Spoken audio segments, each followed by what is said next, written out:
diberkati oleh Tuhan Yesus. Di sore hari ini power statement kita terambil dari beberapa ayat yang saling bersinergi dan berkaitan satu dengan yang lain. Yang pertama di dalam Matius pasal 3 ayat yang kedua, yang disampaikan oleh Yohanes Pembaptis pada permulaan pelayanannya, bahwa bertobatlah sebab kerajaan sorga sudah dekat.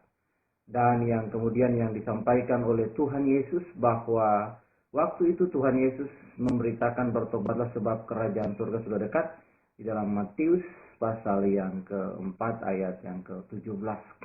Nah, akhir-akhir ini kita melihat bahwa fenomena dan dinamika pemberitaan firman Tuhan sedikit keluar dan bahkan banyak dari konteks Injil yang benar yang diberitakan oleh Tuhan Yesus, diajarkan oleh Tuhan Yesus, dan yang diberitakan oleh Paulus, dan yang seharusnya juga kita memberitakannya pada masa kini sebagai berita anugerah yang dikasihi oleh Tuhan Yesus. Yohanes pasal yang ke-16 ayat yang ke-8 berkata bahwa jika Roh Kudus itu datang, maka dia akan menginsafkan dunia akan dosa, kebenaran, dan penghakiman. Ini adalah berita Injil yang benar, berita Injil yang murni. Roh Kudus hadir ke bumi ini untuk menginsafkan kita akan dosa kita. Karena itulah ayat ini sejajar dengan apa yang dikatakan di dalam 2 Timotius pasal 3 ayat yang ke-16, bahwa firman Allah itu berfungsi untuk menyatakan kesalahan kita, memperlihatkan dosa kita, mengajar kita, mendidik, dan membawa kita kepada kebenaran.